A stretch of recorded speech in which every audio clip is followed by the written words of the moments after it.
હું કોકરોચ જનતા પાર્ટીને જરા પણ સમર્થન આપતો નથી. બધા તકસાધુઓ ભેગા થયા છે. થઈ ગઈ છે. મને 20મી સદીના મોહનમાં રસ નથી, મને મહાભારત કાળના મોહનમાં રસ છે. એટલે પથ્થર, મોટો અણીદાર પથ્થર એ ઉપાડીને હું જનૂનથી મારતો. એમાં ઘણા બધા લોકોને મેં લોહી લોહાણ કરેલા છે. એક બે છોકરાઓને હેડી પણ કરેલી છે. એમાં કોઈ ગઠિયાએ મારું પાકીટ ખૂંચવી લીધું કે ભાઈ ચિંતા કરવાની જરૂર નથી, કોઈ માણસનું ખિસ્સું નથી કપાયું, એક ડૉક્ટરનું ખિસ્સું કપાયું છે. એટલે ત્યારે મને ખબર પડી કે ડૉક્ટરે માણસ નથી. અને મને આશીર્વાદ આપ્યા હતા કે ભગવાન જગન્નાથ કી કૃપા से तुम्हारा दवाखाना दर्दियों से भरा रहेगा. તમે બધા ડોક્ટર કહો છો કે અમે સેવા કરી છીએ, સેવા કરી છીએ. તમે શેની સેવા કરો છો? અમે તમારી પાસે આવી તો તમે ફી લ્યો છો અને એની અમે તમે સર્વિસ આપો છો, દવા લખી દો છો, તો તમે કઈ રીતે કહી શકો કે ભાઈ અમે સેવા કરી છીએ, સેવા કરીએ છીએ? એટલે જો દિલીપનો પગ ન તૂટ્યો હોત તો હું ડોક્ટર ન બન્યો હોત. સાચી વાત છે. અને મોરારી બાપુનો કઈક ફોન આવ્યો હતો અને ક્યારે મોરારી બાપુએ વખાણ કર્યા હોય એવી ઘટના બની નથી. એમણે એક જ વાર વખાણ કર્યા અને એ મારી પંક્તિ માટે કર્યા, કારણ કે હું મોટો ગુંડો બન્યો હોત. વકીલો વિશે આપણે વાત કરવી નથી. વકીલો અત્યંત પવિત્ર વ્યવસાય વાળા લોકો છે. થઈ ગઈ છે. અને જો રિઝલ્ટ સારું નથી આવતું તો ડોક્ટરોને પકડીને મારે પણ છે. ક્લિનિકમાં, દવાખાનામાં, હોસ્પિટલમાં ભાંગતોડ પણ કરે છે. આઘાત લાગે છે, કારણ કે હું દિવસના 3 પુસ્તકો ફેંકી દેતો હતો. નમસ્કાર ગુજરાતીઓ, ગુજરાતના રત્નો સાથે જીવન સંવાદ કરવાની આપણી આ જે સફર છે એ સફરમાં આપણે એક એવા વ્યક્તિ પાસે આવ્યા છીએ કે જે ડૉક્ટર તો છે જ, પણ ડૉક્ટરની સાથે સાથે એક લેખક પણ છે, શ્રી શરદભાઈ ઠાકર. નમસ્કાર સાહેબ. નમસ્કાર.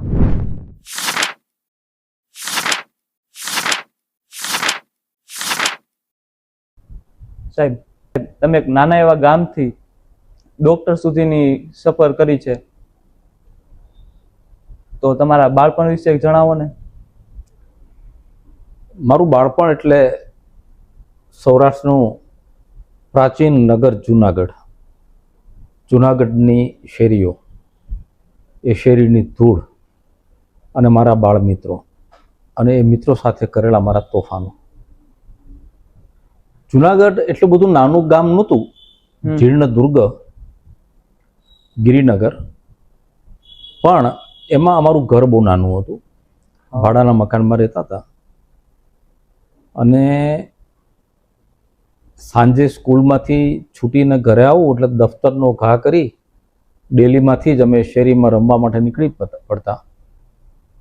હાથ પગ ધોવા માટે પણ હું ઘરમાં ના આવતો. અને ત્યારે રમવા માટેના અમારે કોઈ સાધનો હતા નહીં. સાધનો હોય તો અમને પરવડતા નહોતા, કારણ કે ક્રિકેટ રમવું હોય, table tennis, badminton, hockey, even indoor games રમવી હોય, કેરમ કે ચેસ, તો પણ એના માટે રૂપિયા ખર્ચવા પડે. જે અમારા પાસે 0 બજેટ હતું. એટલે મફતમાં રમી શકાય એવી રમતો હતી ને એ શેરીની રમતો હતી. એમાં છૂટપીઠ, પછી લખોટીથી રમવું, કોડીથી રમવું,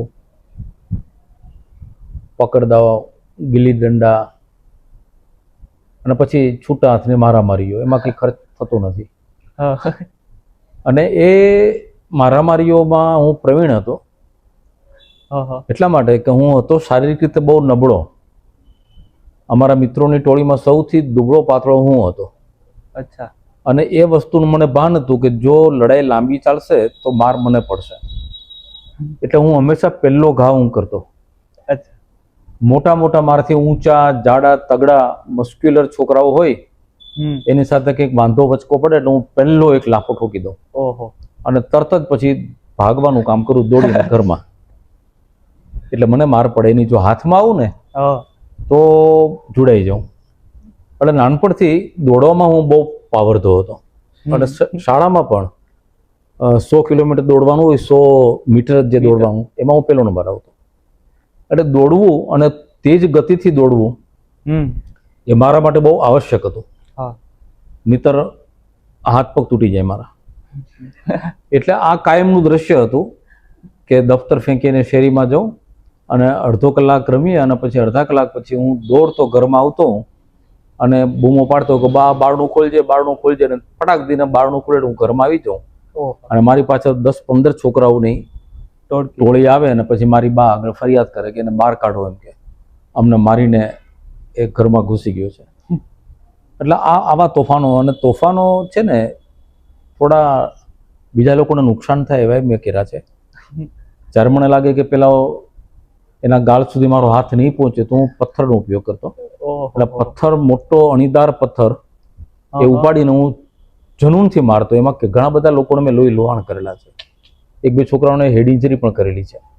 એટલે આજે હું યાદ કરું તો મને એમાં કંઈ બહુ ગૌરવ જેવું નથી લાગતું કે અભિમાન જેવું નથી લાગતું, પણ એ તોફાની વૃત્તિ હું માનું છું હવે ડૉક્ટર થયા પછી કે ભગવાને મારા દિમાગમાં જે તીવ્ર બુદ્ધિમત્તા મૂકેલી એને બહાર નીકળવાનો, એના આઉટલેટ માટેનો કોઈ ક્રિએટિવ ઉપયોગ નહોતો મળતો.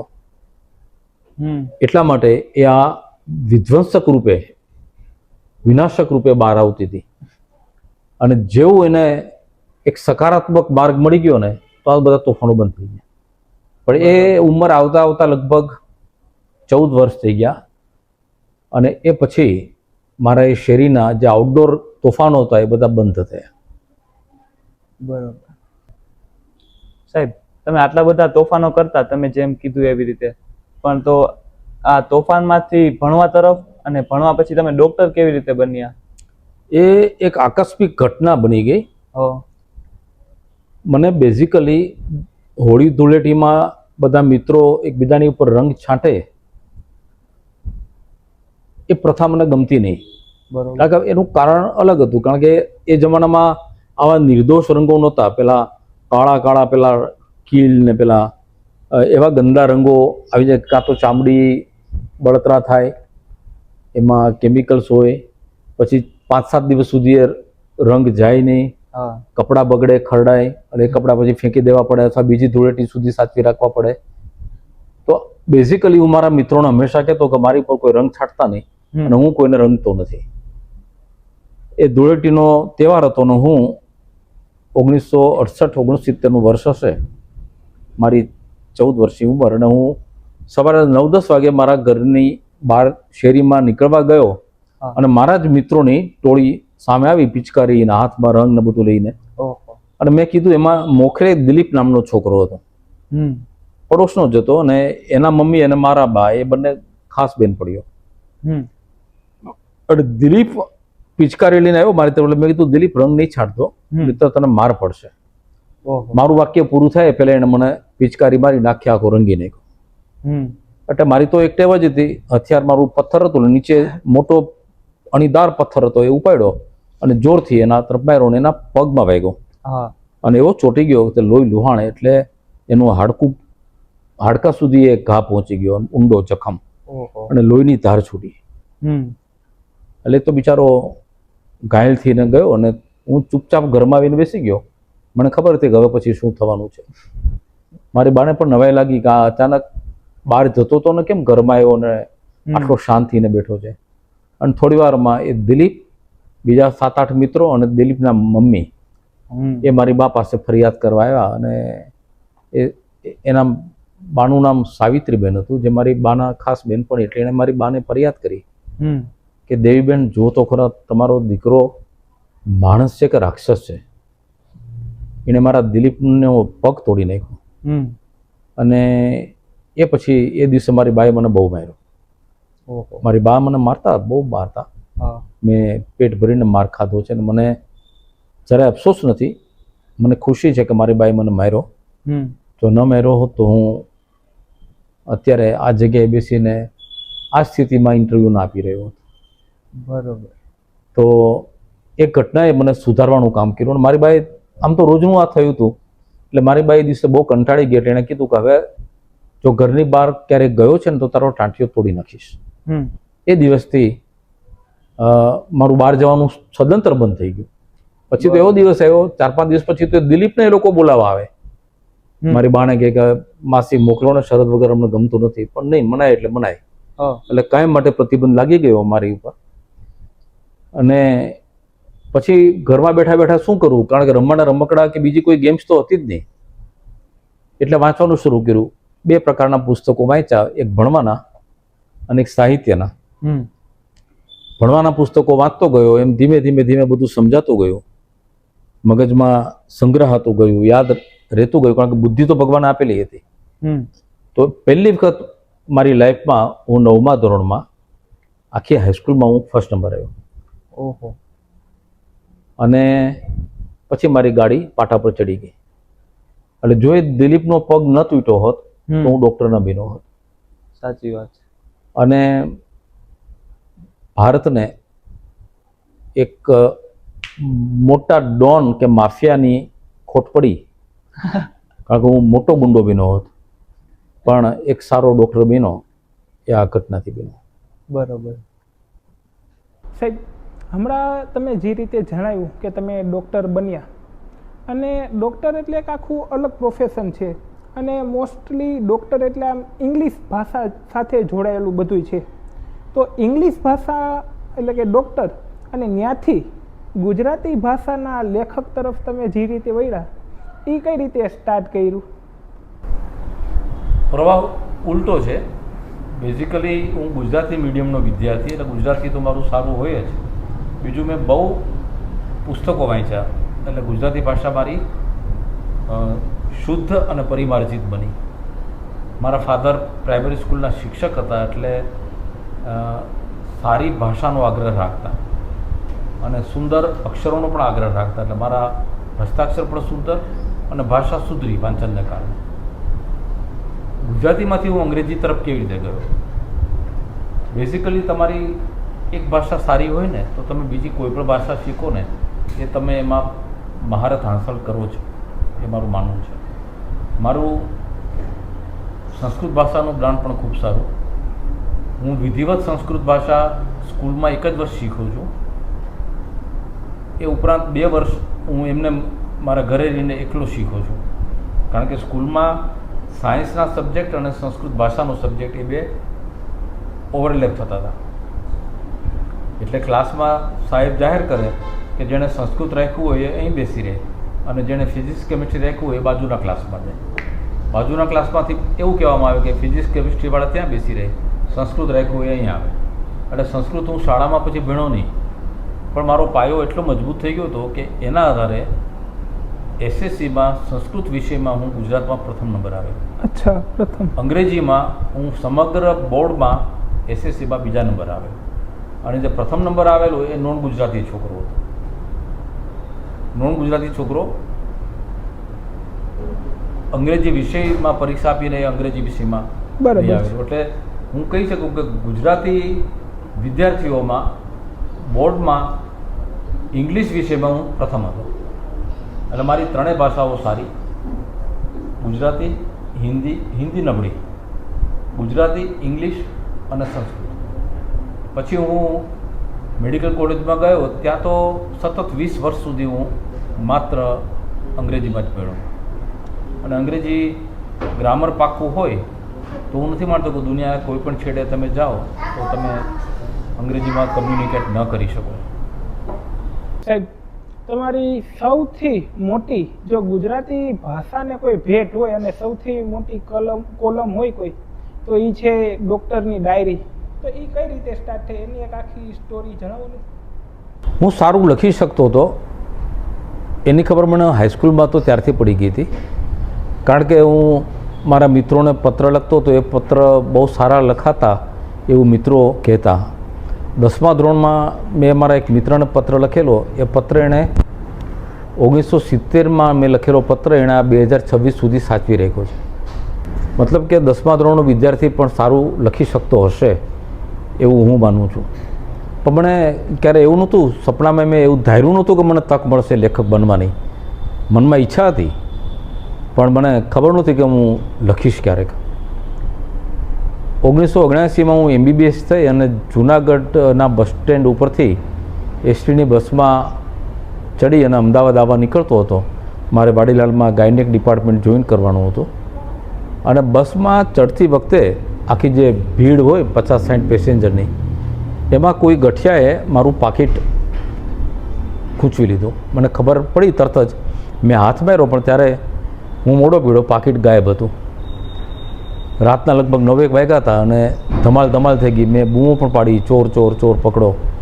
પણ ચોર પકડાયો નહીં. અને ચોર એ ભીડમાં જ હતો એટલા માટે કે કોઈ ભાગીને ગયું પણ નહોતું, એટલે એ અંદર જ ઊભેલો હતો. પણ ઝડપી તો કેવી રીતે લેવાય બધાની?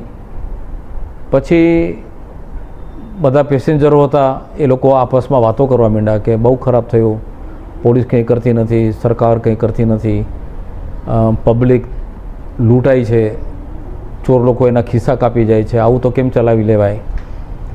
એ દરમિયાન એક પેસેન્જર મને ઓળખી ગયો, કારણ કે હું ઇન્ટર્નશીપ કરતો સરકારી દવાખાનામાં, એટલે દવા લેવા આવ્યો હશે. એણે મને પૂછ્યું કે ડૉક્ટર સાહેબ તમારું ખિસ્સું કપાયું? હવે જેવું એક ડૉક્ટરનું ખિસ્સું કપાયું એક વાતની ખબર પડી એટલે આખા બસના જેટલા પેસેન્જર હતા એ બધા આપસમાં વાત કરવા માંડ્યા કે ભાઈ ચિંતા કરવાની જરૂર નથી, કોઈ માણસનું ખિસ્સું નથી કપાયું, એક ડૉક્ટરનું ખિસ્સું કપાયું છે. એટલે ત્યારે મને ખબર પડી કે ડૉક્ટરે માણસ નથી. પછી બીજાએ તો વળી હદ વટાવી દીધી. એણે તો એવું કીધું કે અત્યાર સુધી ડૉક્ટરો આપણા ખિસ્સા કાપતા હતા, આજે આપણો જાતભાઈ એક ડૉક્ટરનું ખિસ્સું કાપી ગયો. જાતભાઈ ચોર એનો ભાઈ થઈ ગયો, ખિસ્સા કાતરું. અને ડૉક્ટરનું ખિસ્સું કપાયું એમાં આખી બસના પેસેન્જરો ખુશ થઈ ગયા. અને આ ઘટના 1979ની છે, એટલે લગભગ 47 વર્ષ પહેલાંની. મને લાગે છે કે આજે જો કોઈ બસમાં ડૉક્ટર બસમાં જતો જ ના હોય આજે તો, પણ જો જાય અને એનું ખિસ્સું કપાય ને તો બસ ઊભી રાખીને લોકો કેક કાપીને સેલિબ્રેશન કરે. આટલી નેગેટિવ ઇમ્પ્રેશન ડૉક્ટરોની થઈ ગઈ છે. તો વિચાર કરો કે આજથી 47 વર્ષ પહેલાં પણ ડૉક્ટરોની છબી આવી હતી. અને હું તો MBBS થયો હતો, કન્સલ્ટન્ટ બન્યો નહોતો, મેં કોઈના પેટ પણ કાપ્યા નહોતા, તો ખિસ્સું કાપવાનું તો ક્યાં રહ્યું? એ રાત અમદાવાદ આવતા બસમાં હું ઊંઘી ન શક્યો અને મારા મનમાં ઊંડું મનોમંથન ચાલ્યું કે હું જે શાખાને, વિદ્યા શાખાને જગતનો સૌથી ઉમદા અભ્યાસક્રમ માનીને જોડાયો છું, જે વ્યવસાયને હું ભગવાનનો સોંપેલો વ્યવસાય માનીને, ઉમદા એક વ્યવસાય છે એવું માનીને જોડાયો છું, એ વ્યવસાયને આ સમાજ કઈ દ્રષ્ટિથી જુએ છે, અમારી છાપ કઈ છે? ત્યારે મારા મનમાં એક ઈચ્છા જાગૃત થઈ હતી કે જો મને ક્યારેક તક મળશે તો હું લખીશ અને હું સમાજને બતાવીશ કે બધા ડૉક્ટરો ખરાબ નથી હોતા, બધા ડૉક્ટરો ચોર નથી હોતા, બધા ડૉક્ટરો ખિસ્સા કાતરું નથી હોતા. આ 1969માં 1979માં આ ગર્ભાધાન થયું, વિચાર બીજ મારા મગજમાં રોપાયું. એનો જન્મ 1993માં ગુજરાત સમાચારની બુધવારની મારી કોલમ ડૉક્ટરની ડાયરીમાં એનો જન્મ થયો. તમે જે રીતે કીધું કે ડૉક્ટરની ડાયરી 1993માં સ્ટાર્ટ થઈ હતી અને એ આજે પણ હજી ચાલુ છે. હાજી. એટલે અંદાજે આ જુલાઈમાં 33 વર્ષ પૂરા થશે. 33 વર્ષ. તો આટલી બધી કન્સિસ્ટન્સી આમ તમે નિરંતર એ કઈ રીતે તમે જાળવી શકાય એના વિશે થોડુંક જાણવું છે મારે. મેં જ્યારે 1993ની 14મી જુલાઈએ બુધવારે ડૉક્ટરની ડાયરી કોલમની શરૂઆત કરી ત્યારે મને એક સિનિયર સાહિત્યકારે, ગુજરાતી ભાષાના જે વરિષ્ઠ સાહિત્યકારે સલાહ આપી હતી. ત્રણ વાક્યો એણે મને કહ્યા હતા કે સારું લખજે, સતત લખજે અને સતત સારું લખજે. ખૂબ સારું લખીએ એક બુધવારે અને બીજા બુધવારે ન લખું તેનો કોઈ મતલબ નથી, લોકો ભૂલી જશે. હું સતત લખું પણ રેઢિયાળ લખું, ભંગાર લખું કે લોકોને વાંચવું ન ગમે તો હું 50 વર્ષ લખું તો પણ એનું મૂલ્ય નથી. અને સતત સારું લખવું જરૂરી છે. અક્ષય કુમારે એક વખત આપણા ફિલ્મ હીરોએ કહ્યું હતું કે અમારે અમારી જાતને દર શુક્રવારે નવી ફિલ્મ પડે ને એ સાથે ફરીથી પુરવાર કરવી પડે છે. લોકો ટ્રેક રેકોર્ડ નથી જોતા.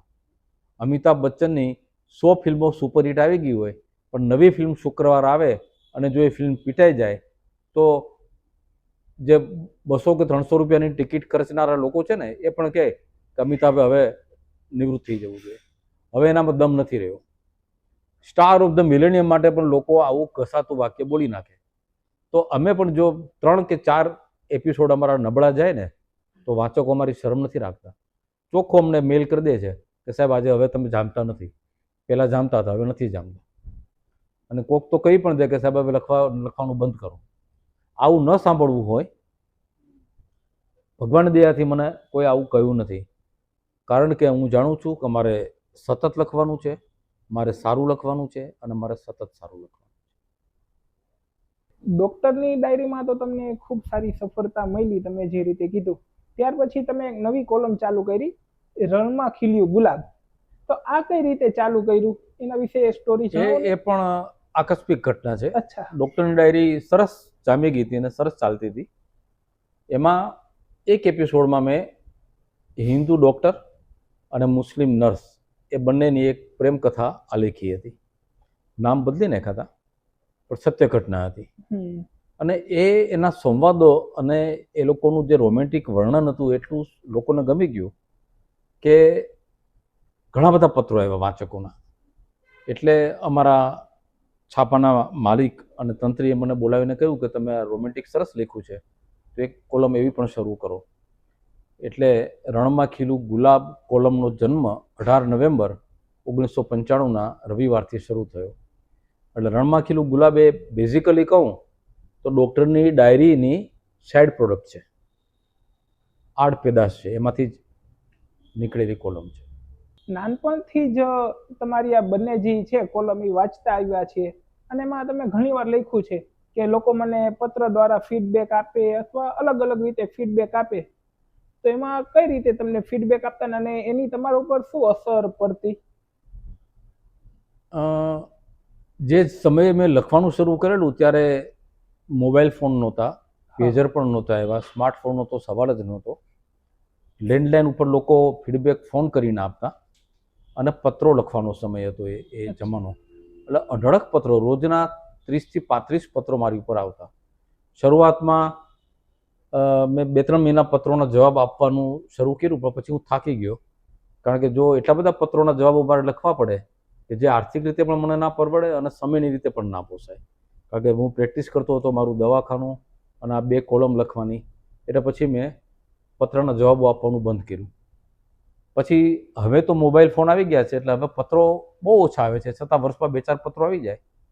પણ લોકો રૂબરૂ પણ મળવા બહુ આવે છે અને મોબાઈલ ફોન ઉપર મેસેજ કરીને, વોટ્સઅપ દ્વારા, મેલ્સ દ્વારા અને કોલ કરીને મને ફીડબેક આપે છે.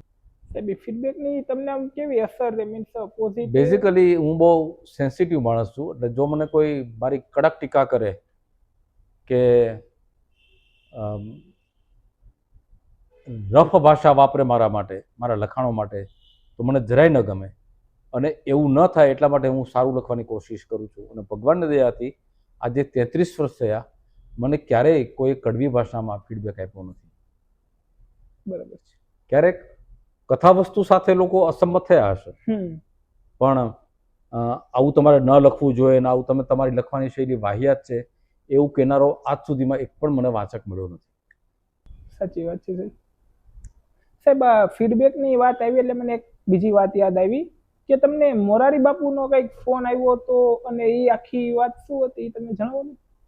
એ બહુ કવિઓને સાથે હું રમૂજ કરું છું.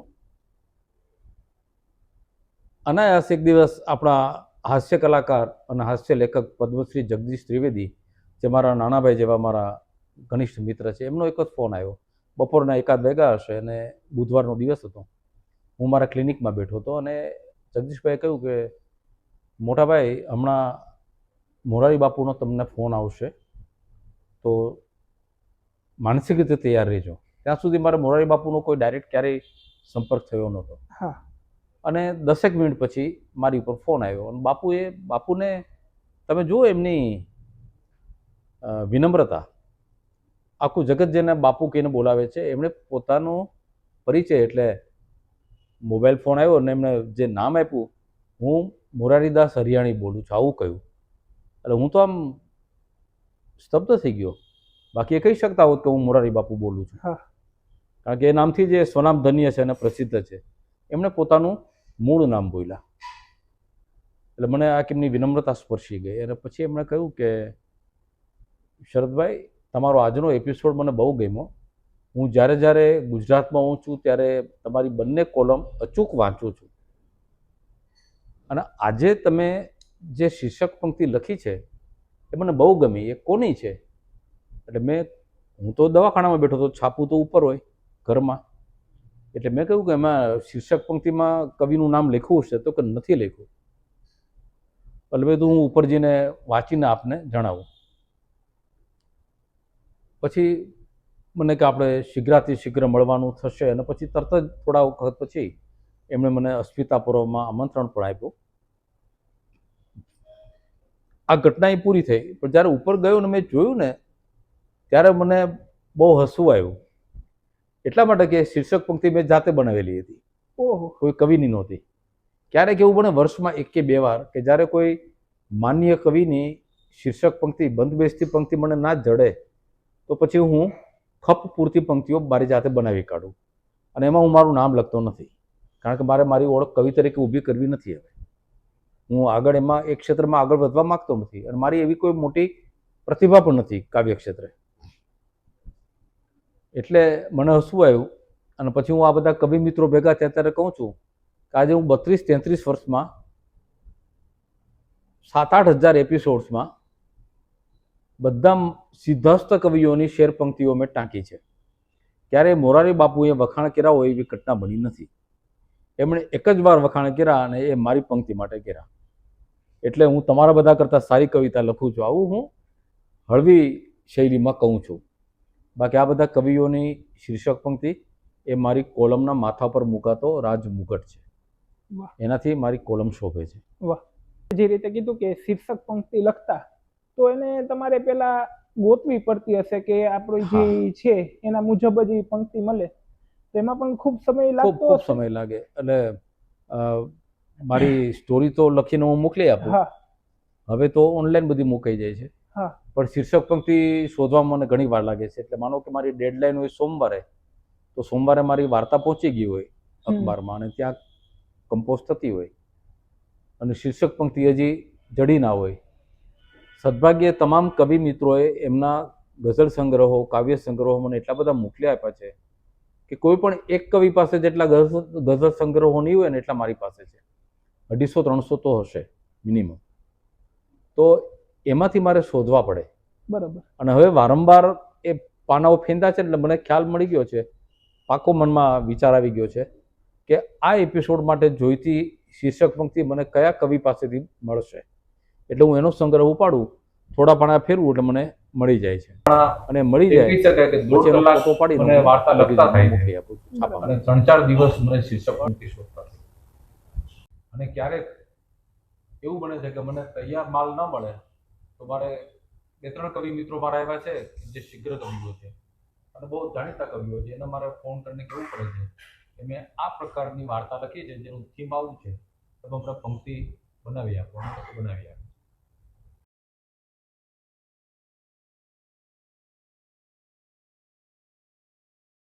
એટલે ખરેખર સાહેબ એક કેટલી સારી વાત કહેવાય કે એક પંક્તિ લોકોને વાંચતા તો ખાલી અડધી મિનિટ કે 1 મિનિટ થાય, પણ એને ગોતતા 3 થી 4 દિવસ જે રીતે તમે કીધું એ મુજબ થાય છે.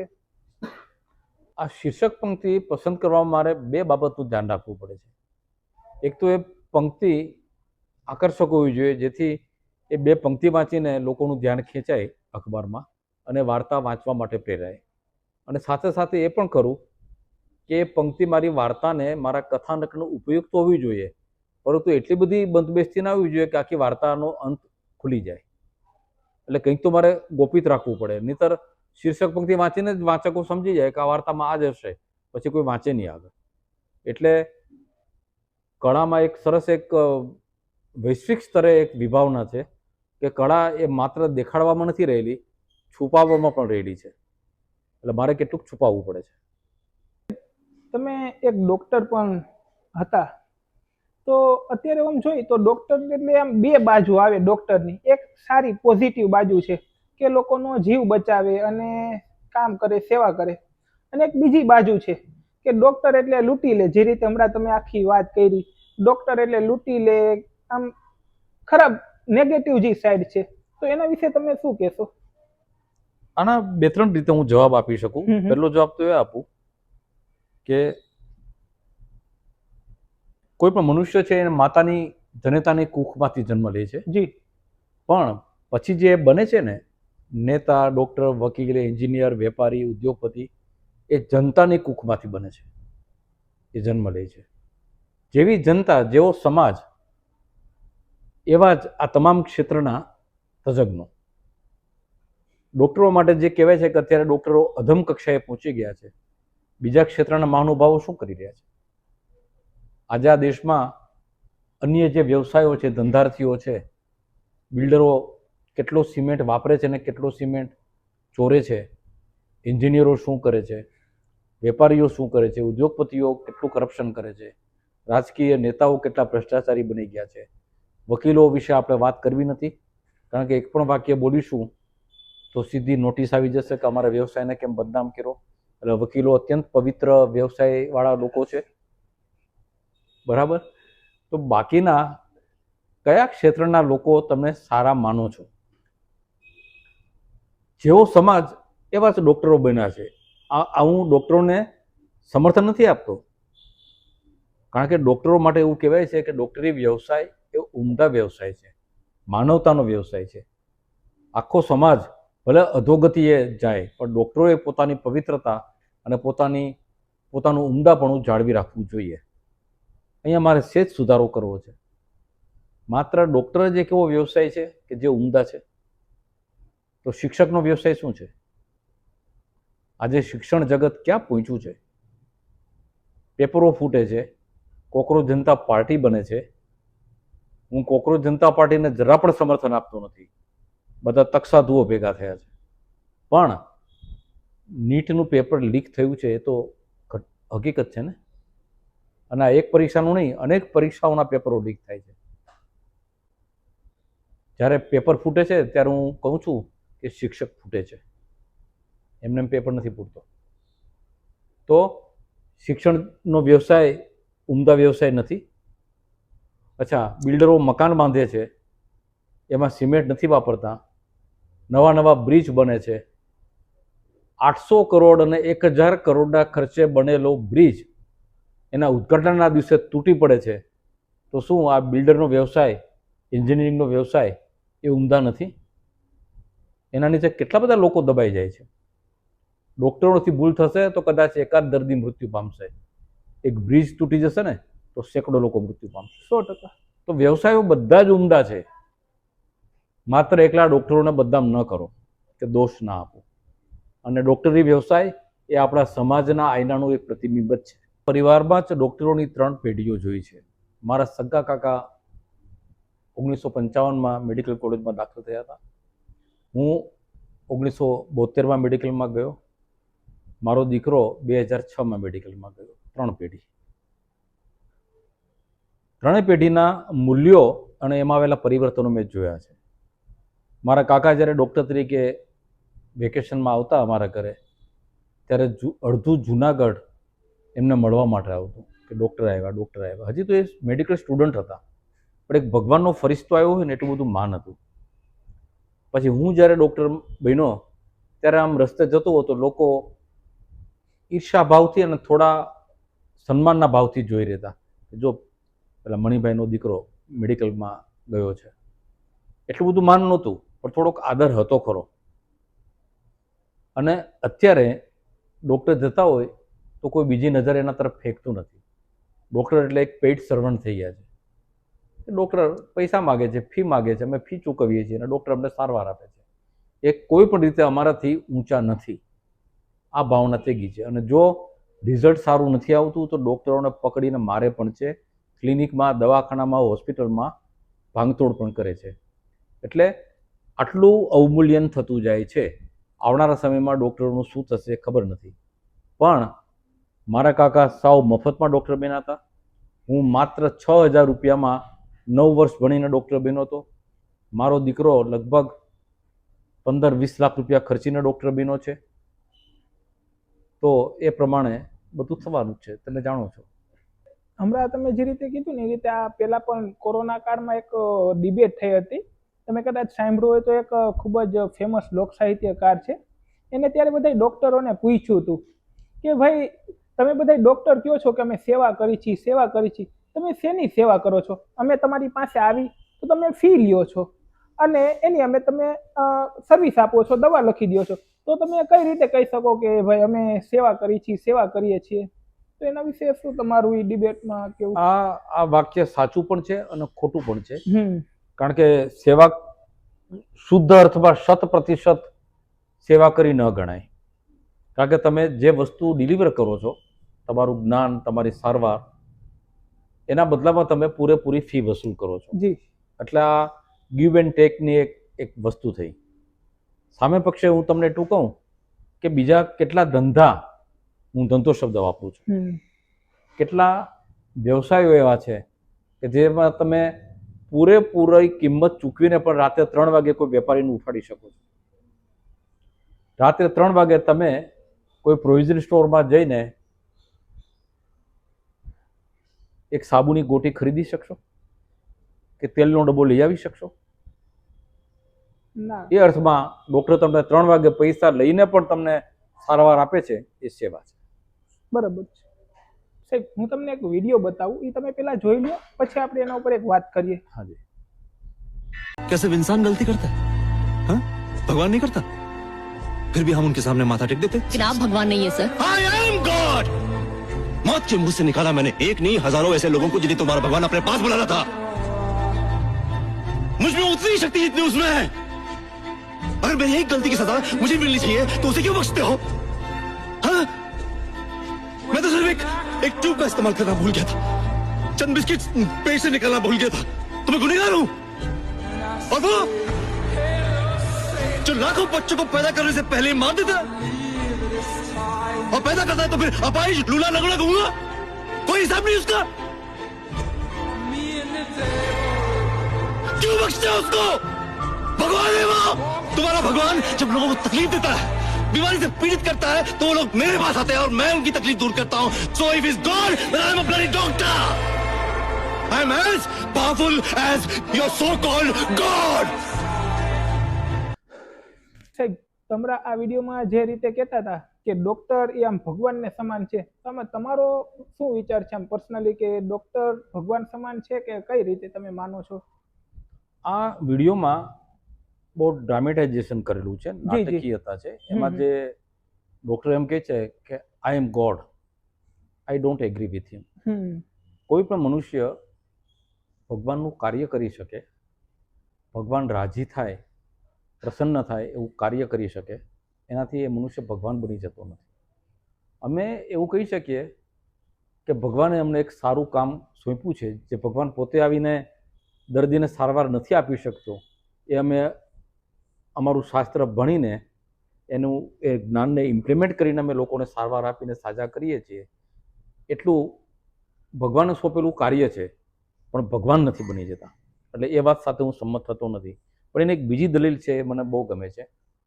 એણે સીધી ડૉક્ટર અને ભગવાનની સરખામણી કરી છે કે ભગવાન હજારો બચ્ચાઓને મારી નાખે છે નાનપણમાં જ, તો તમે એને કેમ માફ કરી દો છો? અને ડૉક્ટરથી એક દર્દીની ભૂલ થઈ જાય ને કંઈ કોમ્પ્લિકેશન થાય તો ડૉક્ટર ઉપર છે ને. એમાં હું તમને કહીશ કે એક બસનો ડ્રાઈવર ભૂલ કરે છે, શરાબ પીને બસ ચલાવે છે, અથવા તો એનું ધ્યાન મોબાઈલ ફોન ઉપર છે અને બસ ખાઈમાં ગબડી પડે છે, અથવા તો અકસ્માત થાય છે અને 60 થી 70 પેસેન્જર મરી જાય છે. એ ગુનો વધારે મોટો છે કે એક ડૉક્ટરથી એની સમગ્ર કારકિર્દીમાં ગંભીર પેશન્ટ છે, ગંભીર હોવાને કારણે મૃત્યુ પામે છે, નહીં કે ડૉક્ટરની ભૂલથી. તો એ ડૉક્ટર વધારે ગુનેગાર ગણે કે પેલો બસનો ડ્રાઈવર વધારે ગણે? અને બસનો ડ્રાઈવર તો એક મેં ઉદાહરણ આપ્યું છે, દરેક ક્ષેત્રમાં એવું હોય છે. હા, વિમાની અકસ્માતમાં 150 યાત્રાળુઓ મરી જાય છે. ભલે પાયલોટની ભૂલ નથી, તો એ કોઈ બીજી યાંત્રિક ખામી છે, તો એ એન્જિનિયરની, એરોનોટિકલ એન્જિનિયરની ભૂલ છે. તો એ મોટો ગુનેગાર કે આ ડૉક્ટર ગુનેગાર? અને ડૉક્ટર એક જ શાસ્ત્ર ભણેલો છે, એમાં એ પારંગત છે, એણે જિંદગીમાં 10,000 ઓપરેશનો કર્યા છે. જો એ ઠોઠ હોય, અણકડ હોય, તો 10,000 પેશન્ટો મરી જવા જોઈએ. કેમ એક કે બે જ પેશન્ટ મરે છે? કારણ કે દરેક પેશન્ટ, બે પેશન્ટ સરખા નથી હોતા. આજે એક પેશન્ટ મારી પાસે આવે છે, એનું હિમોગ્લોબિન 14 ગ્રામ છે, બીજાનું હિમોગ્લોબિન 4 ગ્રામ છે. તો તો 4 ગ્રામ વાળું જે દર્દી છે એ બહુ જોખમી કહેવાય. અને અમે તો એવા વિસ્તારોમાં કામ કરેલા છે કે જ્યાં બ્લડ પણ ન મળે, બ્લડ બેંક પણ ના હોય. અને એટલો ઇમરજન્સી કેસ હોય કે 4 ગ્રામ હિમોગ્લોબિનવાળા દર્દીને અમારે બેભાન પણ કરવું પડે અને ઓપરેશન પણ કરવું પડે. એ દર્દી જો મૃત્યુ પામે તો ડૉક્ટરનો જરાય વાંક નથી.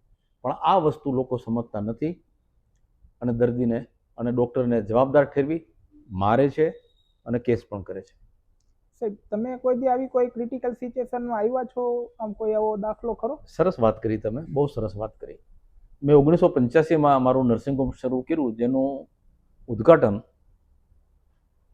જગન્નાથ મંદિરના મહંત પરમ પૂજ્ય શ્રી રામહર્ષદાસજી મહારાજના વરદ હસ્તે કર્યું હતું. એમણે મારા નર્સિંગ હોમમાં દરેક વોર્ડમાં, ઓપરેશન થિયેટરમાં, મારા કન્સલ્ટિંગ રૂમમાં બધે ફરી અને પવિત્ર જળનો છંટકાવ કર્યો હતો અને મને આશીર્વાદ આપ્યા હતા કે ભગવાન જગन्नाथ की कृपा से तुम्हारा दवाखाना दर्दियों से भरा रहेगा और एक भी दर्दी की मृत्यु नहीं होगी. આપણે અંધશ્રદ્ધાળુ ન બનીએ, પણ યોગાનું યોગ તમે આને કહી શકો કે સંતના આશીર્વાદ ગણી શકો. મેં 45 વર્ષ પ્રેક્ટિસ કરી, મારી કારકિર્દીમાં મારા હાથે સારવાર પામેલા એક પણ દર્દીનું મૃત્યુ થયું નથી. વાહ. અને મને લાગે છે કે અમદાવાદમાં આવા જૂજ ડૉક્ટરો હશે કે જેના નર્સિંગ હોમમાં એક પણ દર્દી ક્યારેય મેરો ના આવે. અને જો મૃત્યુ પામ્યો હશે એમાં ડૉક્ટરની ભૂલ નહીં હોય. મેં કહ્યું ને કે દર્દી જ ક્યારેક કેટલા ગંભીર આવે કે ન બચી શકે. મારી કારકિર્દીમાં કમસે કમ હું યાદ કરું, એક પાછળ નજર કરું તો 6 એક દર્દી અત્યંત ક્રિટિકલ કન્ડિશનમાં આવ્યા હતા, જે ઓન ટેબલ મૃત્યુ પામી શક્યા હોત. મેં એના સગાઓને સમજાવી દીધેલું કે આનું ઓપરેશન પ્રાઇવેટમાં કરાય નહીં, અને સાર્વજનિક દવાખાનામાં લઈ જાઓ. તો કે સાહેબ ત્યાં આજે હડતાલ છે, ડૉક્ટરોની ચાલે છે, એટલે ત્યાં કોઈ ડૉક્ટરો છે જ નહીં, માટે તમે જ કરો.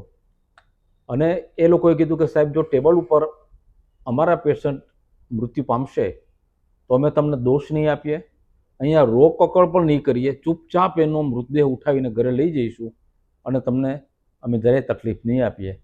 એ 6 દર્દીના મેં ઓપરેશનો કરેલા અને 6 દર્દીઓ બચી ગયા છે. જો એ 6 દર્દીઓ મૃત્યુ પામ્યા હોત તો પામી શક્યા હોત. એ મૃત્યુ પામે એવી શક્યતા પૂરેપૂરી હતી, છતાં બચી ગયા છે. એનો હું ભગવાનના આશીર્વાદ ગણું છું અને સંતના આશીર્વાદ ગણું છું. તમને અત્યારે કદાચ ખ્યાલ હોય તો એક આવે છે સ્ટેન્ડ અપ કોમેડી, કે જેમાં થોડુંક અલગ જ લેવલની કોમેડી હોય છે, બીભત્સ.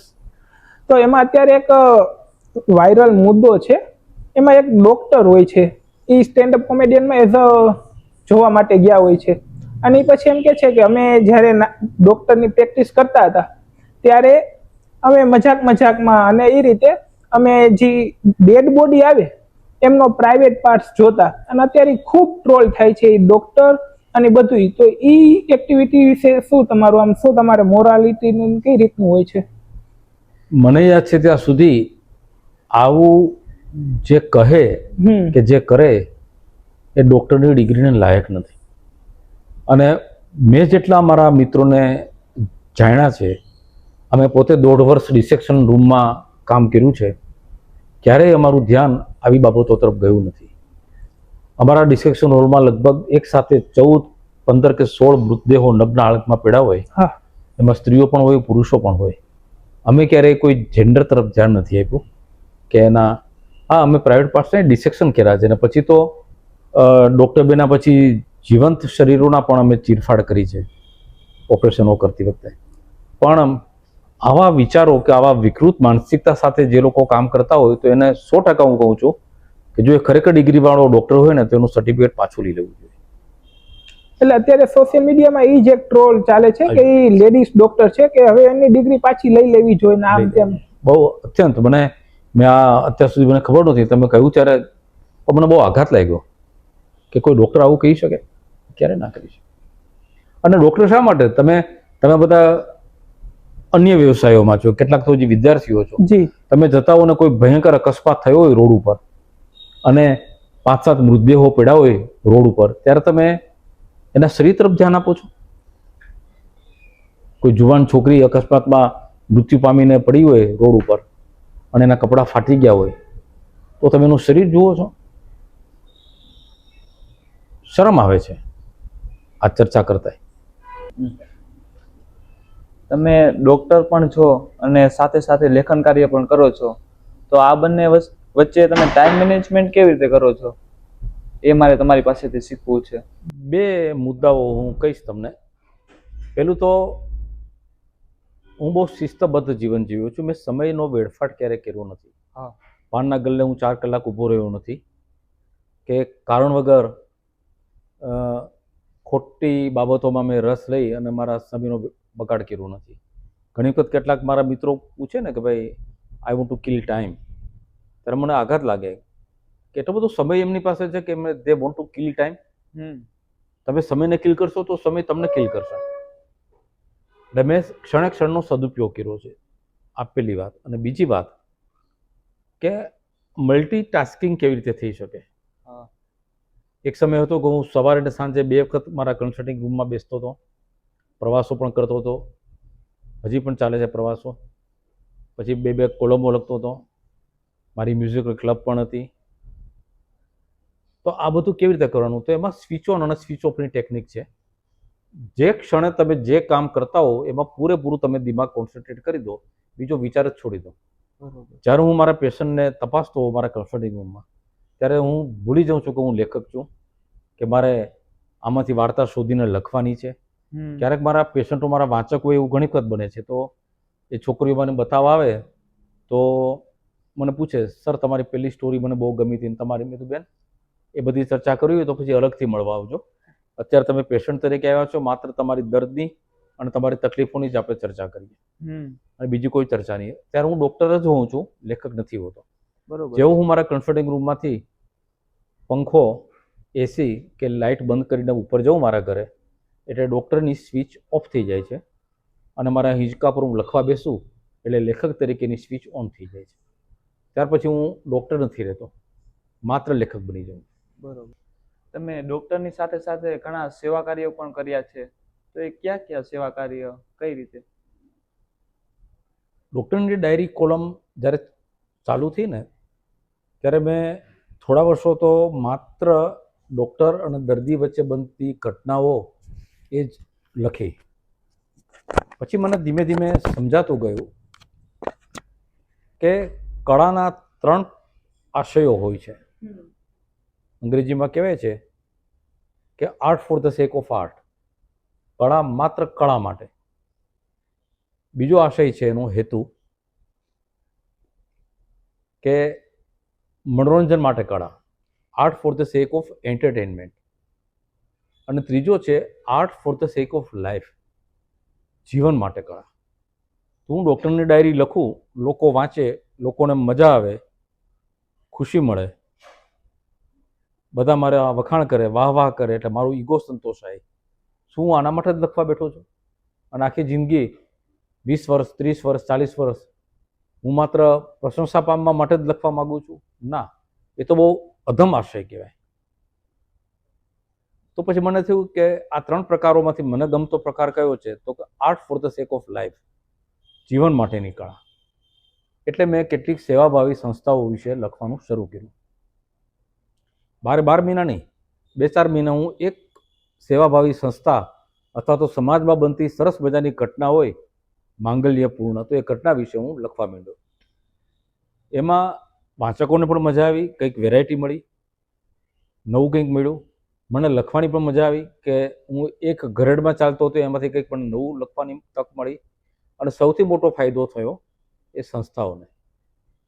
સૌથી પહેલાં મેં શરૂઆત કરી તો મને યાદ છે ત્યાં સુધી 1996-97માં આપણે જ્યાં બેઠા છીએ અત્યારે અમદાવાદમાં, ત્યાંથી 20-25 કિલોમીટર દૂર આવેલી હાજીપુર પાસેની મંથન સંસ્થા, અપંગ દીકરીઓ માટેની, એના વિશે મેં લખ્યું. 3 લેખ લખ્યા મેં. તો ત્યારે 62 દીકરીઓ પોલિયોગ્રસ્ત, જે ચાલી ન શકે, ઘસડાતી હોય, એ દીકરીઓ 3 ઓરડામાં રહેતી હતી. ઉપર દેશી નળિયા, એમાંથી વરસાદનું પાણી ટપકે, આખી રાત એ દીકરીઓ ઊંઘી ન શકે, એમને ખાવાનું અનાજ હોય એ બટાઈ જાય, ભેજવાળું થઈ જાય, બહાર રમી ન શકે કારણ કે બહાર કાદવ કીચડ હોય રૂમની બહાર, એટલે એ જ રૂમમાં સૂઈ જવાનું, સવારે એ જ રૂમમાં નાહવાનું, પછી બપોરે એ જ રૂમમાં ભણવાનું અને સાંજે એ જ રૂમમાં રમવાનું ઓરડાની અંદર. અને આખી રાત ઊંઘી ન શકે, કારણ કે પાણી ટપકતું એટલે પાછું પથારી બદલતા રહેવું પડે. તો હું એ જોવા ગયો ત્યારે ત્યાંના સંચાલિકા નીરુબેન હતા અને એમના સાથી ગિરીશભાઈ હતા. એમણે કહ્યું કે સાહેબ કંઈક કરો આ સંસ્થા માટે. એટલે મેં લખ્યું, 3 લેખ લખ્યા ડૉક્ટરની ડાયરીમાં ક્રમશઃ, એક બુધવાર, બીજો બુધવાર અને ત્રીજો બુધવાર. અને સવારે 6 વાગે વાંચકોના ઘરમાં એ છાપું ફેંકાય અને 6:15 વાગ્યાથી મારી ઉપર ફોન ચાલુ થઈ જાય, સાહેબ કેટલા રૂપિયા જોઈએ છે અને કયા નામનો ચેક આપીએ. ઘટના એવી સરસ બની. મેં એમાં છેલ્લે એક વાક્ય લખેલું કે આ સંસ્થા અમદાવાદથી સ્ટોન થ્રોઈંગ ડિસ્ટન્સ ઉપર છે, પથ્થર ફેંકો એટલા અંતરે. મારે ગુજરાતના લોકોને એટલું કહેવું છે કે પથ્થર ફેંકનારા તો ઘણા મળશે, ફૂલ ફેંકનારા કોઈ મળશે? અને હજારો વાંચકો ફૂલ ફેંકવા માટે આગળ આવ્યા. અમદાવાદના શ્રેષ્ઠ આર્કિટેક્ટ ત્યાં જઈ અને નકશાઓ બનાવી આવ્યા, આખો એક મેપ કે આ સંસ્થામાં શું શું થવું જોઈએ અને કેવું થવું જોઈએ.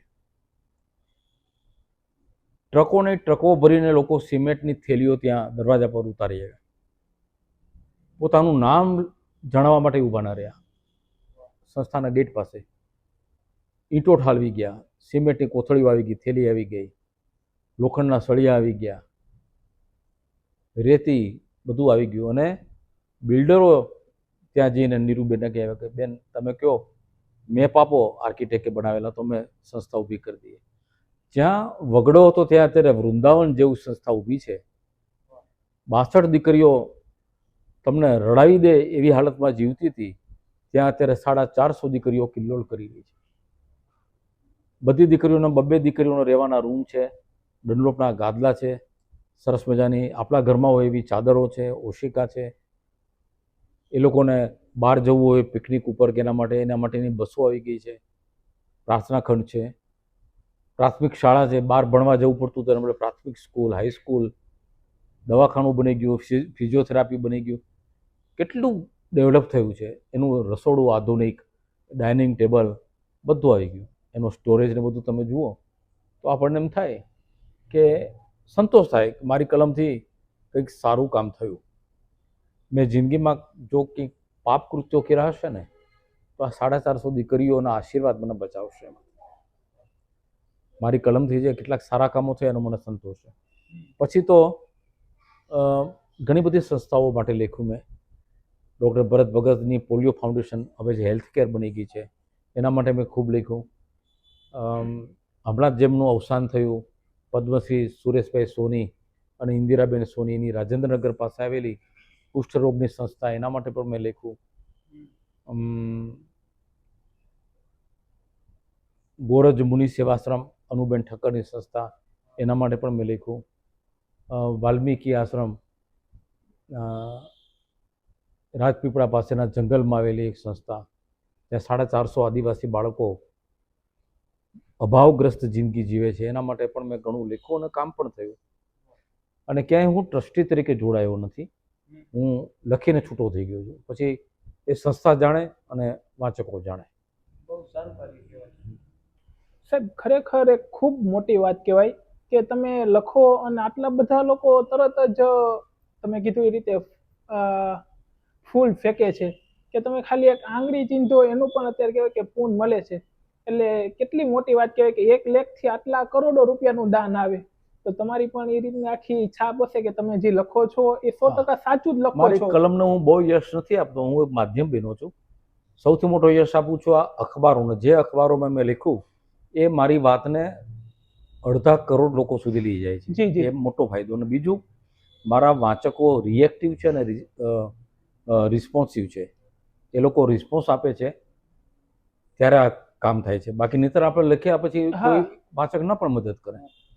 એટલે હું આ યશ છે ને એ 2 ભાગમાં વહેંચી દઉં છું. મારો કોઈ પુણ્ય હું લેતો નથી. કેટલી મોટી વાત કહેવાય કે લોકો ધ્યાનથી વાંચે છે અને કામ કરે. બાકી આપણને એમ થાય કે હવે તો આ સમયમાં લેખ કોણ વાંચતું હોય છે અને આમ તરત વયું જતું હશે. પશ્ચિમમાં પણ એવું છૂટક છવાયા નથી. વ્યક્તિગત કામો પણ કર્યા. અદિતિ નામની 2.5 વર્ષની દીકરીની થેલેસેમિયા મેજર, એનું જે મારે હતું બોન મેરો ટ્રાન્સપ્લાન્ટ, એના 11.5 લાખ રૂપિયા ઉપજાવાના ઊભા કરવાના, અઠવાડિયામાં ઊભા થઈ ગયા. એ દીકરી અત્યારે કેનેડામાં છે અને બહુ સરસ સેટલ થઈ ગઈ છે. તો 52 જેટલા મારા વાચકોને, યુવાનોને, યુવતીઓને મેં આત્મહત્યાના માર્ગેથી પાછા વાળ્યા. મેં એમને શું આપ્યું? કશું આપ્યું નથી. કોઈ આવીને મને એમ કહે કે સાહેબ દેવું થઈ ગયું છે, 50 લાખ રૂપિયા જોઈએ છે, તો હું આપી ન શકું 50 લાખ રૂપિયા. અને હું મારા વાચકોને પણ એમ ના કહું, ના કયો. હું તમને એમ ના કહું કે યશદીપભાઈ પેલા ભાઈને 50 લાખનું દેવું છું, શેર બજારમાં ખોટ ગઈ, તો તમે 1 લાખ આપો, તો કોઈ ના આપે. બરાબર. પણ એ માણસને મેં એની વાત સાંભળી, એને આશ્વાસન આપ્યું, હિંમત આપી અને આત્મહત્યાના માર્ગેથી રોક્યો. આવા 52 લોકોના મેં જીવ બચાવ્યા.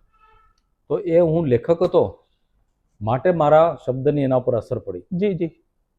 અત્યારના મારા નામ નથી આપવું, પણ 1-2 લેખકો એવા છે, જાણીતા લેખકો, કે જે કાંકરિયામાં પડવા માટે આવેલા, આત્મહત્યા કરવા, બેકાર હતા, 1 રૂપિયો કમાતા નહોતા, અને કે સાહેબ અમે ડિપ્રેશનમાં છીએ, અમને ક્યાંક નોકરી અપાવો.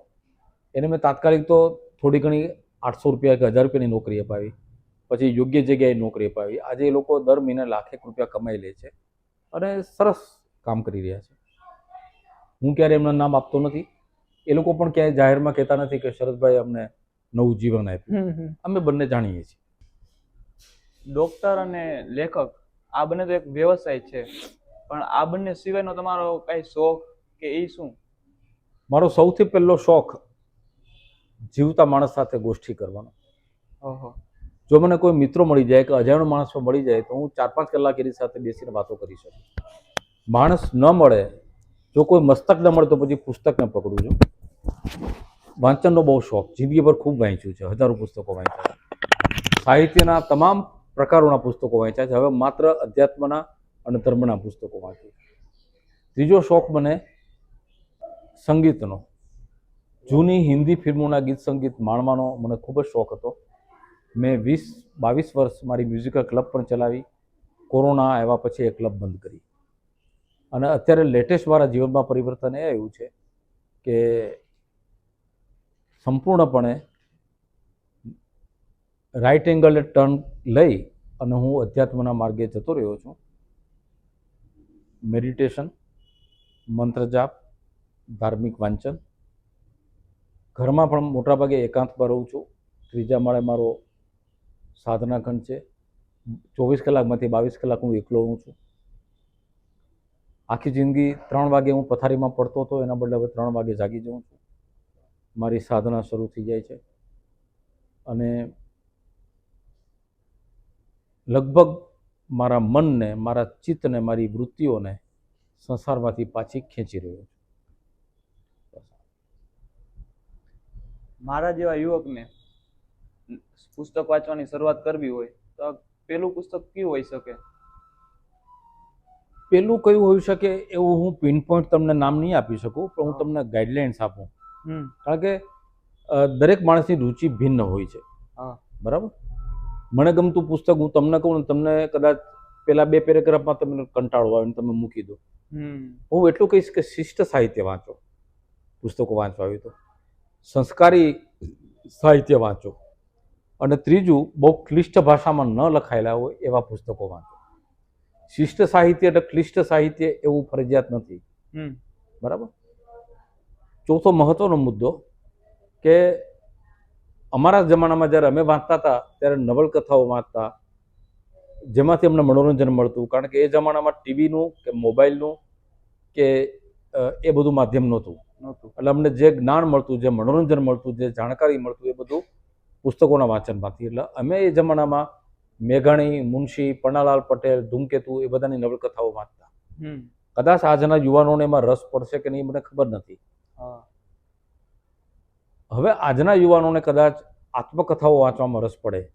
જે અત્યારે જે સુપર સક્સેસફુલ જે લોકો છે, દાખલા તરીકે બિલ ગેટ્સની આત્મકથા તમારા હાથમાં આવી હોય તો આજના યુવાને કદાચ એ વાંચવામાં રસ પડશે. ગમે. હા. તો આત્મકથાઓ વાંચો, બાયોગ્રાફીઝ વાંચો, તમે જીવનકથાઓ સફળ માણસોની, પ્રવાસ વર્ણનો વાંચો, એ બધું વાંચો તમે. અને તમારી તો બહુ યુવાન પેઢી છે એટલે હું તમને એમ નહીં કહું કે તમે તત્વજ્ઞાનના પુસ્તકો વાંચો કે એવું, પણ સાહિત્યના દરેક પ્રકારો વિશે તમને ખબર તો હોવી જોઈએ. આજનો ગુજરાતી યુવાન એને હાઇકુની પણ ખબર હોવી જોઈએ, એને સોનેટની પણ ખબર હોવી જોઈએ, ગઝલની પણ ખબર હોવી જોઈએ, અને ખંડકાવ્ય ભલે તમે આખે આખું ન વાંચો પણ ખંડકાવ્ય શું છે કેવું હોય એટલી તો માહિતી હોવી જોઈએ. અને આપણા જે માનનીય સિદ્ધહસ્ત જેટલા સાહિત્યકારો થઈ ગયા એનું કમસે કમ એકાદ પુસ્તક તો તમારે વાંચવું જોઈએ એટલે ખબર પડે. આજે હું ડૉક્ટર શરદ ઠાકરે એમ કહું કે મારા પ્રિય લેખક કનૈયાલાલ માણેકલાલ મુનશી, તો આજની પેઢીના યુવાનોને જો એ ખબર ના હોય તો એ આપણી ભાષાની ગરીબી છે, એ ભાષાની ખોટ છે. હા, અત્યારે એક બુક પણ નથી વાંચી શકાતી કોઈ નથી, પણ તમે તો 15,000 જેવી બુક વાંચી નાખી. તો તેમાંથી તમારી પ્રિય બુક કઈ? પહેલાં તો આ 15,000નો આંકડો છે ને હા. એ આજકાલના લાખો યુવાનોના ગળે ઉતરતો જ નથી. હા. અને મેં જ માત્ર હજારો પુસ્તકો વાંચ્યા છે એવું નથી. ગુજરાતમાં કમસે કમ 1,000 થી 2,000 લોકો એવા છે, મારા પૂર્વસૂરીઓ અને મારા સમયના અને મારા પછીના એવા ઘણા બધા લેખકો કે બીજા લોકો છે કે જેણે હજારો પુસ્તકો વાંચ્યા છે. હું સોશિયલ મીડિયા પર ક્યારેક મને લોકો કહેતા હોય છે, એકબીજા લોકો ટ્રોલિંગ કરતા હોય છે, પેલા એમ કે 8,000 પુસ્તકો વાંચ્યા એવું કહે છે, અને પછી એના માટે અભદ્ર શબ્દો પ્રયોગો કરે કે કંઈ કામ ધંધો નથી, 8,000 પુસ્તકો વાંચવાનો સમય ક્યાંથી મળ્યો. મને બહુ આઘાત લાગે છે, કારણ કે હું દિવસના 3 પુસ્તકો ફેંકી દેતો હતો વાંચીને. અને વાંચીને ફેંકી દેતો એટલે એવું નહીં કે બીજી મિનિટે ભૂલી જાઉં. મેં 1964માં જે પુસ્તકો વાંચ્યા છે એના પાત્રોના નામ સાથે, સંવાદો સાથે તમે મને આજે સવાલો પૂછી શકો છો. યાદ હતું, બધું યાદ રહે છે, કારણ કે રસપૂર્વક વાંચતા હતા, એકાગ્રતા કેળવીને વાંચતા હતા. 1 મિનિટના 2 પાના વાંચવાની તો અમારા જમાનામાં બધાને ફાવટ હતી. હવે જો 365 દિવસમાં તમે 3 પુસ્તકો વાંચો તોય પણ 1,000 કરતાં વધારે થયા એક વર્ષના. હું નથી કહેતો કે કન્સિસ્ટન્ટલી મેં વાંચ્યા છે, પણ 365 દિવસમાં 1,000 ન વાંચે તો 365 તો વંચાય કે નહીં? દિવસનું એક પુસ્તક તો. મેડિકલ કોલેજની પરીક્ષાઓ, આટલી ડિફિકલ્ટ પરીક્ષાઓ ચાલતી હોય ને ત્યારે પણ રોજ રાત્રે સાહિત્યની કોઈ પણ કિતાબ આવે, નવલકથા કે વાર્તા સંગ્રહ, તો એના 100 પાના વાંચી અને અમે રાત્રે સૂતા હતા. એટલે આ 15,000નો આંકડો કેટલાક લોકોને, જે લોકોએ પાનના ગલ્લા ઉપર 4-4 કલાક બેસીને જુવાની બરબાદ કરી છે ને, એ લોકોને આઘાત લાગતો હશે. બાકી તમે મને કહો, આજે હું તમને એક દિવસની 3 નવલકથાઓ પૂરી કરીને બતાવું અને તમે મને સવાલો પૂછી શકો, કેમ ન વંચાય? અને મેં કહ્યું પ્રમાણે અમારા જમાનામાં બીજું કંઈ જ નહોતું. ટીવી નહોતા, મોબાઈલ નહોતા, કે આજના જમાનાને આ કોમેન્ટ્રી આવતી હોય ને, મેચ ચાલતી હોય ને, સમાચારો આવતા હોય ને, કશું જ નહોતું. માત્ર સ્કૂલમાં જવું, ભણવું અને ઘર આવીને પુસ્તક વાંચવા. એટલે અમે ખૂબ વાંચ્યું છે. અને અમારા જમાનાના તમે કોઈ પણ લોકોને પૂછો તો બધાએ હજારો પુસ્તકો વાંચ્યા છે. મને ગમતા સાહિત્યકારો, મને સર્વકાલીન સર્વશ્રેષ્ઠ સાહિત્યકાર મારા પ્રિય એ મુનશીજી લાગ્યા છે, કનૈયાલાલ માણેકલાલ મુનશી. એની નવલકથા બધી જ વાંચી છે મેં. એમના 84 પુસ્તકો વાંચ્યા છે. પન્નાલાલ પટેલના 80 થી વધારે પુસ્તકો વાંચ્યા છે. ગાંધી સાહિત્ય, ગાંધીજીએ જેટલું લખ્યું છે બધું વાંચી ગયો છું. સ્વામી આનંદના એનું શબ્દચિત્રો, ધરતીની આરતી મારું પ્રિય પુસ્તક રહ્યું છે. ગુજરાતનો નાથ, પાટણની પ્રભુતા, જય સોમનાથ, રાજાધિરાજ, આ બધી મારી અત્યંત ગમતી અને માનીતી નવલકથાઓ છે. ઘણા બધા ચિંતનાત્મક પુસ્તકો વાંચ્યા, આત્મકથાઓ વાંચી, કિશનસિંહ ચાવડાને વાંચ્યા, ધૂમકેતુ આખા વાંચ્યા, રવ દેસાઈ વાંચ્યા. અને પછીની પેઢી જે આવી, ઈશ્વર પેટલીકર છે, ચુનીલાલ મડિયા છે, આ બધાને તો અમે રસપૂર્વક આમ એમ કહેવાય ને કે ઘોળીને પી ગયા. જેટલી ઉત્કટતાથી અમને લખ્યું છે ને એટલી તીવ્રતાથી અમે વાંચ્યું છે. અને ત્યાર પછી આ જે કવિઓની પેઢી આવી, અમારા જમાનાના, અમારાથી આગલી પેઢીના ઉમાશંકર જોશી હતા, કે સુંદરમ હતા, કે કવિ કાંત હતા, બક ઠાકોર હતા, અસંખ્ય લોકો, કવિઓની એક આખી પેઢી હતી. એ પછી છેક નવી પેઢી, અનિલ ચાવડા, ભાવેશ ભટ્ટ, તેજસ દવે, ભાવિન કોપાણી, વચ્ચે રમેશ પારેખ અને મનોજ ખંડેરિયા, આ બધા આવી ગયા. બધા મારા પ્રિય કવિઓ રહ્યા છે અને મારી ઈર્ષાનું કાયમી સરનામું રહ્યા છે. કોઈ પણ ગઝલકાર સારી ગઝલ લખે કે 2 ઉત્તમ પંક્તિ લખે એટલે મને એની સાત્વિક ઈર્ષા આવે કે આવું હું કેમ નથી લખી શકતો. એટલે તમારામાં માત્ર ઈગો ન હોવો જોઈએ. તમારા જેટલું સારું અથવા તમારાથી પણ વધારે સારું કોઈ લખી શકતું હોય તો એની પ્રશંસા કરવાની પણ તમારી કેપેસિટી હોવી જોઈએ. જે લોકોએ સારું લખ્યું છે એ બધા મારા માનીતા રહ્યા છે. સાહેબ, હમણાં આપણે જે રીતે વાત થઈ એમાં તમે કીધું કે હું સોશિયલ મીડિયા તો નથી વાપરતો, પણ હું તમને કહું કે આજે લોકોનો સ્ક્રીન ટાઈમ સોશિયલ મીડિયામાં 4-4, 5-5, 6-6 કલાક હોય છે. તો આમ તમને આમ કઈ એવું લાગે છે કે હવે આ ધીરે ધીરે લેખકોનું મહત્વ ઓછું થતું જશે, આ બુકનું ને આમ કઈ રીતે તમે આમ ગુજરાતી ભાષામાં જોવો છો આ વસ્તુને? વર્ષોથી એવું કહેવાય છે અને માનવામાં આવે છે કે આ ડિજિટલ યુગ આવી ગયો એના કારણે સાહિત્યને ઘણું સહન કરવું પડશે. તમે જે સ્ક્રીન ટાઈમની વાત કરી, મારો 6.5 વર્ષનો પૌત્ર છે ને એનો સ્ક્રીન ટાઈમ 4-5 કલાકનો થયો હશે. એટલે તમે કલ્પના કરી શકો છો કે આજના યુવાનોને, ખાસ કરીને ટીનેજર છોકરીઓ અને છોકરાઓ, એ લોકો તો 9-9 કલાક સ્ક્રીન ટાઈમ ધરાવે છે. જી જી. મારે આ મકાનનો 3જો માળ ચણાતો હતો ત્યારે જે મજૂર ભાઈઓ અને મજૂરો બાઈઓ આવતી હતી ને, એ લોકો 2-2 કલાક મોબાઈલ જોતી હતી. એટલે ક્યાં કઈ તરફ જઈ રહ્યા છીએ આપણે? પણ આટલું ભય સેવાય છે કે સાહિત્ય નહીં વંચાય, પણ ભગવાનની દયાથી હજી પણ સાહિત્યને વાંચનારા લોકો પેડા છે. એનું એક જ મારી પાસે પુરાવો છે કે મારા 100 જેટલા પુસ્તકો આવી ગયા છે. એ 100 પુસ્તકોની અનેક આવૃત્તિઓ થઈ છે. મતલબ કે પુસ્તકો વંચાયા છે અને વેચાયા છે. એટલે હજુ સુધી લોકો વાંચે છે. અને હવે તો જન્મદિવસે બીજી કોઈ ગિફ્ટ આપવાને બદલે પુસ્તકો ભેટ આપવાનો પણ રિવાજ હવે આવ્યો છે. જી જી. એટલે એક સારી ઘટના છે. પણ ભવિષ્યમાં શું થશે હું નથી કહી શકતો. અને ઓનલાઈન પણ લોકો બુક્સ વાંચે છે, ઓડિયો વર્ઝન પણ વાંચે છે. ગાડીમાં મુસાફરી કરતી વખતે પણ એ લોકો નવલકથા ઓડિયો ફોર્મેટમાં પણ સાંભળે છે. એટલે રસ તો ધરાવશે લોકો. સાહેબ, તમારી સાથે વાત કરવાના જે ઘણા બધા મુદ્દા છે, પણ આપણે સમયનું થોડુંક છે એટલે આપણે છેલ્લી એક વાત કરીએ કે તમારું એક પ્રિય પુસ્તક છે કે સિંહ પુરુષ, તો એના વિશે થોડીક વાત જણાવો. અને એ સિંહ પુરુષ સાથે નરેન્દ્ર મોદી સાહેબની કંઈક વાત જોડાયેલી છે, એ એક આખી વાત કરી દો. સિંહ પુરુષ સાથે મારો અંગત મારો જે ભાવ છે સ્વાતંત્ર્યવીર સાવરકરનો, એ મુખ્ય રીતે જોડાયેલો છે. મને ખબર નહીં, કોઈ પણ કારણસર હું અહિંસાનો વિરોધ નથી કરતો. મહાત્મા ગાંધીને 2 હાથે વંદન કરું છું, પ્રણામ કરું છું. આપણા રાષ્ટ્રપિતાનો દરજ્જો સોંપવામાં આવ્યો છે. કોઈ વ્યક્તિનો મારો વિરોધ નથી. મને અંદરખાનેથી સશસ્ત્ર ક્રાંતિ પ્રત્યે એક અદમ્ય આકર્ષણ રહ્યું છે. દુશ્મનોની સામે પડકાર કરીને ખુલ્લા મેદાનમાં આવીને તલવાર કાઢે કે બંદૂકની ગોળી કાઢીને લડે, એ વીર પુરુષો મને હંમેશા ગમ્યા છે. અને એટલા માટે જ મને સ્વાતંત્ર્યવીર સાવરકર પ્રત્યે વધારે લગાવ છે. મને ચાફેકર બંધુઓ ગમે છે, મને મદનલાલ ઢીંગરા ગમે છે, મને વિરેન્દ્ર ચટ્ટોપાધ્યાય ગમે છે, મને રાનડે બંધુઓ ગમે છે, મને ભગતસિંહ, સુખદેવ અને રાજગુરુ ગમે છે, મને ચંદ્રશેખર આઝાદ અને ભગવતીચરણ બોરા ગમે છે, મને ગણેશશંકર વિદ્યાર્થી ગમે છે, અને મને દુર્ગા ભાભી ગમે છે. કારણ કે આ લોકોએ અહિંસાની વાતો ક્યારેય નથી કરી.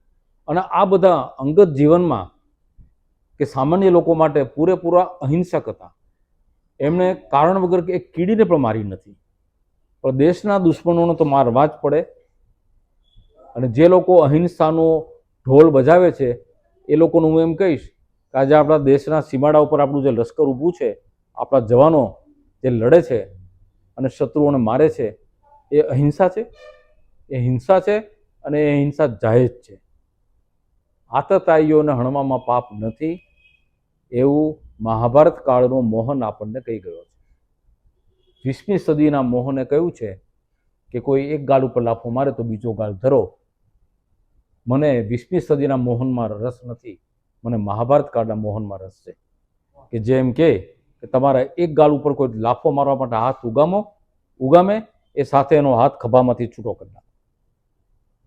એટલે હું ભગવાન મોહનને અનુસરું છું, અને એમાં હું આપણા રાષ્ટ્રપિતાનો કોઈ અપરાધ કરતો નથી. એમના પ્રત્યે પૂરેપૂરું માન છે. વાહ સાહેબ વાહ. એટલા માટે સ્વાતંત્ર્યવીર સાવરકર મને ગમતા હતા, કારણ કે તમામ ક્રાંતિકારીઓના એ પ્રેરણા મૂર્તિ હતા. એમણે પોતાના જીવનમાં અદમ્ય સાહસો કર્યા છે, અદમ્ય પરાક્રમો કર્યા છે, જે પરાક્રમોથી આ દેશની જનતાને અજાણી રાખવામાં આવી. અભ્યાસક્રમોમાં એમના માટે માત્ર એક પેરેગ્રાફ 3-4 લીટીમાં નિપટાવી દેવામાં આવ્યા. તો જ્યારે સ્વાતંત્ર્યવીર સાવરકરનો આટલો બધો અનાદર થતો હતો ત્યારે મને એમ થયું કે કમસે કમ ગુજરાતની જનતાને હું એટલું તો જણાવું કે વીર સાવરકર કોણ હતા અને આ દેશ માટે એમણે શું શું કર્યું છે. એટલા માટે મેં સિંહ પુરુષ નવલકથા લખી. મારા સાંભળવામાં વાત આવી, કારણ કે હું જોવા નહોતો ગયો, પણ નરેન્દ્રભાઈ મોદી જ્યારે ચીફ મિનિસ્ટર હતા ત્યારે એમણે પોતાની ઓફિસમાં 3.5 કલાકમાં એકી બેઠકે આ નવલકથા વાંચી, એમના આશીર્વાદ મળ્યા. એ પછી જ્યાં સુધી તેઓ ચીફ મિનિસ્ટર પદે રહ્યા ગુજરાતમાં, ત્યાં સુધી કોઈ પણ નવયુવાન દંપતી એમના લગ્ન કરીને આશીર્વાદ લેવા જાય ત્યારે એમણે ભેટ રૂપે આ પુસ્તક આપ્યું છે. આવા 29 સિંહ પુરુષની નકલો એમણે નવોઢાને અર્પણ કરી છે, એટલે ખૂબ સારી ભેટમાં વાત આપી છે. કહેવાય. અને ખાસ એક સલાહ આપી છે કે બેટા અત્યારે નહીં વાંચતી, તું જ્યારે પ્રેગ્નન્ટ થાય ત્યારે વાંચજે, કારણ કે આ દેશને હજી ઘણા બધા સાવરકરોની જરૂર છે. તો મને એ મહાપુરુષ માટે પણ માન થાય છે કે એક રાજ્યના ચીફ મિનિસ્ટરની કેટલી ઉમદા ભાવના કે નવી પેઢીની દીકરીઓને આ વારસામાં આપે છે કે તમે આવા વીર રત્નોને જન્મ આપો. એટલે મને એમણે એકી બેઠકે વાંચી એના માટે મને અભિમાન નથી. મેં આ પુસ્તક લખ્યું એના માટે મારા મનમાં ગર્વ નથી, પણ મને એવું લાગે છે કે ગુજરાતની યુવાન પેઢીને મારી આ નવલકથા થકી હું એક સારો સંદેશ આપી ગયો. સાહેબ, ગઢવી હોસ્ટેલમાં રહીને અભ્યાસ સાથે બીજું સાઈડમાં જે અમારી એક સફર હતી કે ગુજરાતના રત્ન અને ગુજરાતના સારા લોકો સાથે જીવન સંવાદ કરીએ અને એ લોકો પાસેથી આપણે કંઈક સારું શીખીએ, એમાં આજે અમે તમારી પાસે આવ્યા. તમારા જીવનમાંથી ઘણું બધું શીખવા જેવું છે. એક તો છે જે કન્સિસ્ટન્સી, યોગ્યતા, એ બધું. તો અમને એ બધું ઘણું બધું શીખવા મળ્યું અને તમે એના માટે સમય આપ્યો. અત્યારે મને ખબર છે કે તમારું ઘણું બિઝી શેડ્યુલ હોય છે અને હજી તમે બધું કાર્ય કરો જ છો, તેમ છતાં તમે ટાઈમ આપ્યો એના માટે થેન્ક યુ, આભાર. મને પણ ખૂબ ગમ્યું, કારણ કે તમે કેમેરા સામે તો 2 મિત્રો છો, પણ બિહાઇન્ડ કેમેરા બીજા 3 યુવાન મિત્રો પણ છે. એટલે 5 યુવાનોની વચ્ચે રહી અને હું મારી ઉંમરમાંથી 30-40 વર્ષ ઘટાડી શક્યો એનું મને પણ ખુશી છે. અને બીજું કે મને એક સંતોષ છે કે ગુજરાતની મીડિયાની ભવિષ્યની પેઢી ઉજળી છે કે તમે લોકો અત્યારે ભણતા કે તમારા વ્યવસાય કરતાં આ બાબતમાં રસ ધરાવો છો. એટલે 10 વર્ષ પછી તમે ક્યાં પહોંચ્યા હશો એની કલ્પના હું કરી શકું. ખૂબ આભાર, તમે આવ્યા. આવું ને આવું તમે આપણા સાહિત્યના કે જાહેર જીવનના બીજા જે લોકોએ સારું કામ કર્યું છે એમના ઇન્ટરવ્યૂઝ કરજો, એમના પોડકાસ્ટ કરજો, અને મારી તમને શુભેચ્છા છે. થેન્ક યુ સાહેબ.